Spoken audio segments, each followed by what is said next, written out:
வணக்கம். யூடியூப் சேனல்காரங்களுக்கு ஒரு அன்பான வேண்டுகோள். நான் ஏன் சொல்கிறேன் அப்புடின்னா, என்னுடைய படைப்பில் ஷார்ட் ஃபிலிமு, அந்த ஷார்ட் ஃபிலிமெல்லாம் எடுத்து இந்த பெண்கள் போட்டாங்க. அவங்க ஏன் போட்டாங்க? சொந்தமாக நினச்சி அவங்க எழுதி போட்டிருந்தா நான் பார்த்துட்டு, சரி இவங்களும் ஏதோ ஒரு படைப்பு வித்தியாசமாக பண்ணிக்கிட்டு இருக்காங்க அப்படின்னு சொல்லி நானும் சந்தோஷப்படுவேன். அதுக்கு தான் நான் ஏகப்பட்ட பேர் போட்டிருக்காங்க. அதெல்லாம் ரொம்ப நல்லா இருக்குது. என்னுடைய படைப்பு ஷார்ட் ஃபிலிமெல்லாம் இன்றைக்கி யூடியூப்பில் பறிபோச்சு. எல்லா பிள்ளைகளும் எடுத்து போட்டாங்க.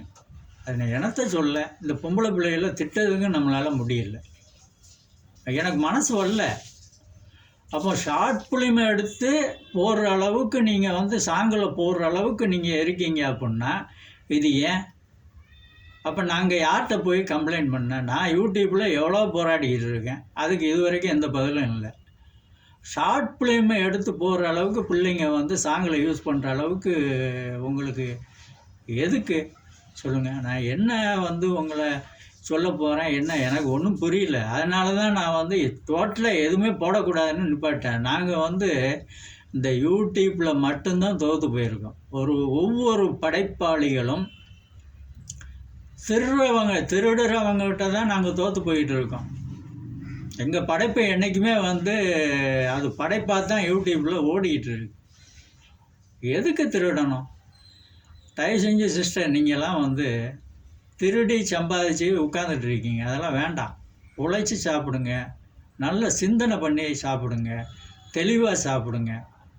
உங்களுக்கு ஏதாவது உதவி வேணும்னா சொல்லுங்கள், நான் ஹெல்ப் பண்ணுறேன். அதுக்கும் இது வரைக்கும் யாரும் எந்த மூச்சியும் காட்டலை. அப்புறம் நான் என்ன பண்ணேன்? சாங்கு ஆடுங்க.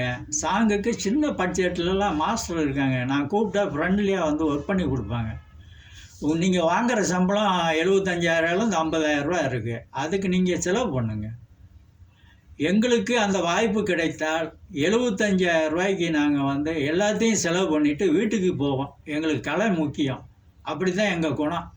10 பைசா எங்கள் குடும்பத்துக்கு நாங்கள் இது வரைக்கும் கொடுத்ததில்லை. எங்கள் குடும்பத்தை நாங்கள் பார்த்ததும் கிடையாது. கலைக்காக தான் வாழ்ந்துக்கிட்டு இருக்கோம். யூடியூப்பில் பார்த்தா கலைக்காக ஒரு விஷயம் பண்ணலாம் அப்படின்னு பார்த்தா அங்கே ஒன்றும் நடக்கலை. திருடி சாப்பிட்றத விடுங்க. நன்றி, வணக்கம்.